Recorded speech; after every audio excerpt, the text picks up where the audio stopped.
Hi, ഇത് ബൈജു ആണ്, stock max academy എന്ന. നമ്മൾ ഇന്നത്തെ ടോപ്പിക് എന്ന് പറഞ്ഞു കഴിഞ്ഞാൽ പി ഷേപ്പ് ആൻഡ് ബി ഷേപ്പിനെ പറ്റിയാണ് നമ്മളിന്ന് ടോപ്പിക്ക്. ഷേപ്സ് ഓഫ് ദ പ്രൊഫൈലിൽ വരുന്ന P shape and B shape.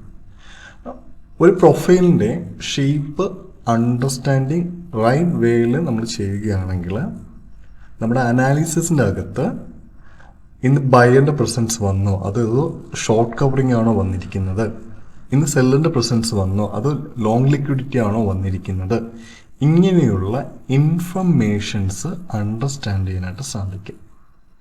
Shape of the profile എന്ന് പറയുമ്പോൾ നമുക്കുണ്ടായിരിക്കുന്നത് ബി ഉണ്ട്, പി ഉണ്ട്, അതേപോലെ തന്നെ ഡി പ്രൊഫൈൽസ് ഉണ്ട്, ഡബിൾ ഡിസ്ട്രിബ്യൂഷൻ പ്രൊഫൈൽ ഉണ്ട്, ക്യാപിറ്റൽ ബി പ്രൊഫൈൽ ഉണ്ട്, സ്മോൾ ക്യൂ പ്രൊഫൈൽസ് ഉണ്ട്. മെയിൻലി നമ്മൾ നോക്കുന്ന വെച്ച് കഴിഞ്ഞാൽ പിയും ബിയും സ്മോൾ ലെറ്റർ ബി ഷേപ്സിനെ നമ്മൾ മെയിൻലി നോക്കാറുണ്ട്.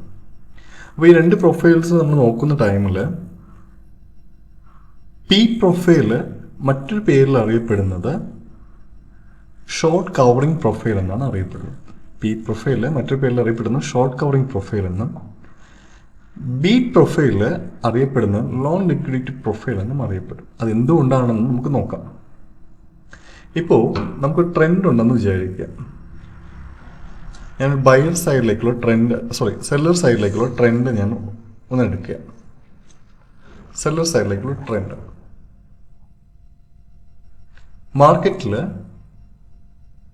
ഒരു സെല്ലർ സൈഡിലേക്ക് ട്രെൻഡ് വരുന്ന ടൈമിൽ ഒരു ദിവസം പി പ്രൊഫൈൽ കാണുകയാണെങ്കിൽ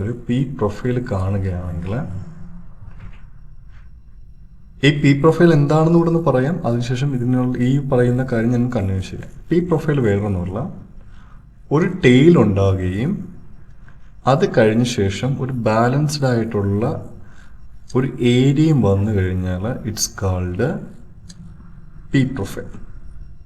ഓക്കെ, ഇത് ഏറ്റവും ബെസ്റ്റ് എന്ന് പറയുകയാണെങ്കിൽ ഇതിൻ്റെ പി ഒ സിക്ക് മേളിൽ ക്ലോസിങ് കിട്ടിയാൽ കുറച്ചുകൂടെ നന്നായിരിക്കും. അന്നേ ദിവസം പി ഒ സിയുടെ മേളിൽ ക്ലോസിങ് കിട്ടിയാൽ നന്നായിരിക്കും. അതേപോലെ സ്ട്രോങ് ബയർ പ്രൊഫൈൽ ആണെങ്കിൽ കുറച്ചുകൂടെ നന്നായിരിക്കും.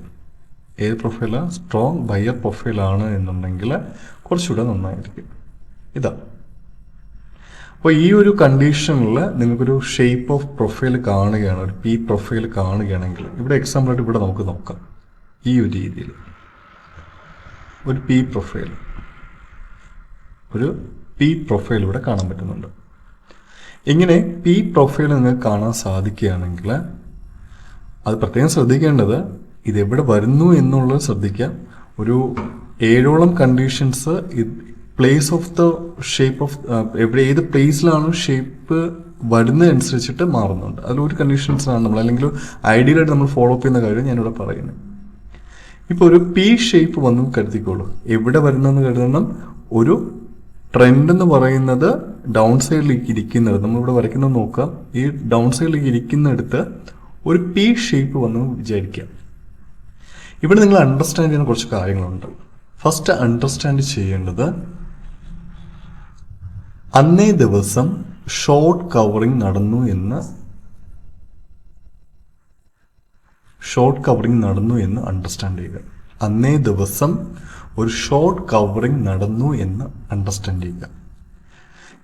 ഒരു ട്രെൻഡ് ഡൗൺ സൈഡിൽ ഇരിക്കുന്ന പ്രൊഫൈലിൽ അല്ലെങ്കിൽ നിങ്ങളൊരു ചാനൽ വരച്ചോളൂ, ആ ചാനലിൽ ഇരിക്കുന്ന ട്രെൻഡിലിരിക്കുന്ന എന്താ പറയുക, ഒരു സിമ്പിളിൻ്റെ ട്രെൻഡിൽ ഒരു ദിവസം പി പ്രൊഫൈൽ വന്നു കഴിഞ്ഞാൽ അവിടെ നിങ്ങൾ അണ്ടർസ്റ്റാൻഡ് ചെയ്യേണ്ടത് ഒരു ഷോർട്ട് കവറിംഗ് നടന്നു എന്നാണ്. അല്ലാണ്ട് ഒരു ഫ്രഷ് ബയേഴ്സ് ഇവിടെ പി പ്രൊഫൈൽ കണ്ട ഉടൻ തന്നെ ഒരു ഫ്രഷ് ബയേഴ്സ് വന്നെന്ന് നിങ്ങൾ ഒരിക്കലും കരുതരുത്. പ്രത്യേകിച്ച് മിക്കവരുടെയും അല്ലെങ്കിൽ മിക്ക ബ്ലോഗിലെല്ലാം നിങ്ങൾ കാണുന്ന പറയുന്നത് വെച്ച് കഴിഞ്ഞാൽ പി എന്ന് പറഞ്ഞാൽ ബയറിന്റെ പ്രൊഫൈലായിട്ടാണ് പറയുന്നത്. ബട്ട് അത് ബയറിന്റെ പ്രൊഫൈൽ ആകണം എന്നുണ്ടെങ്കിൽ സോർട്ട് ഓഫ് കണ്ടീഷൻസ് വേറെയും ഉണ്ട്. അത് നമ്മൾ ഫോളോ അപ്പ് ചെയ്ത് ഇൻ ഡീപ്പായിട്ട് പോയാൽ മാത്രമേ നമുക്ക് അണ്ടർസ്റ്റാൻഡ് ചെയ്യും. സോ ഇവിടെ ഒരിക്കലും നമ്മൾ എന്താ മനസ്സിലാക്കാന്ന് വെച്ച് കഴിഞ്ഞാൽ ഒരു ഡൗൺ ട്രെൻഡിന്റെ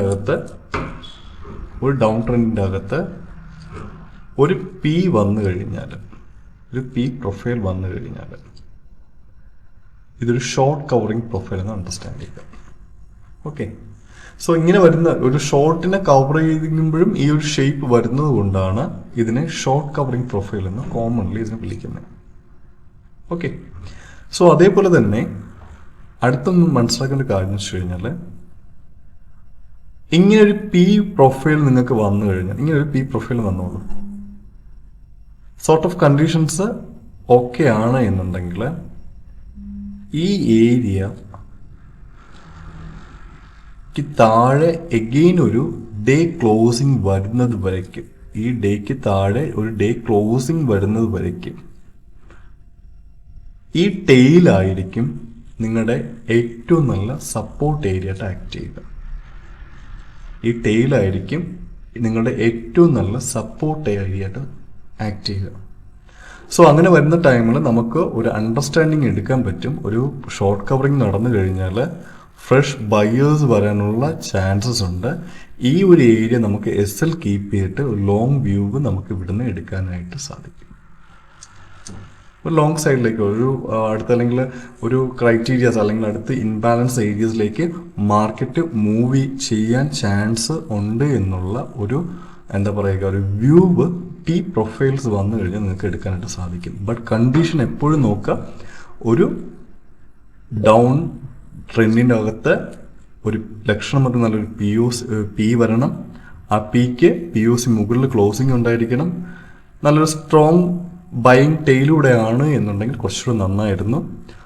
ഇനി ഒരു മാർക്കറ്റ് ഇവിടെ ഓപ്ഷൻ നടക്കുന്ന ദിവസങ്ങളിൽ, അടുത്ത് എന്തായാലും അവിടെ ഒരു ഓപ്ഷൻസ് നടക്കും, ആ ഓപ്ഷൻ നടക്കുന്ന ദിവസങ്ങളിൽ ഈ പിയുടെ ടെയിലിന്റെ താഴെ ക്ലോസിങ് നമുക്ക് പോകാതിരിക്കുകയും ചെയ്യുക, അല്ലെങ്കിൽ ആ ഏരിയ റിജക്റ്റ് ചെയ്യുന്നതായിട്ട് കാണിക്കുന്നുണ്ട് എന്നുണ്ടെങ്കിൽ ചെറുത് ബ്രേക്ക് ചെയ്യുന്നിരിക്കും ഈ ഒരു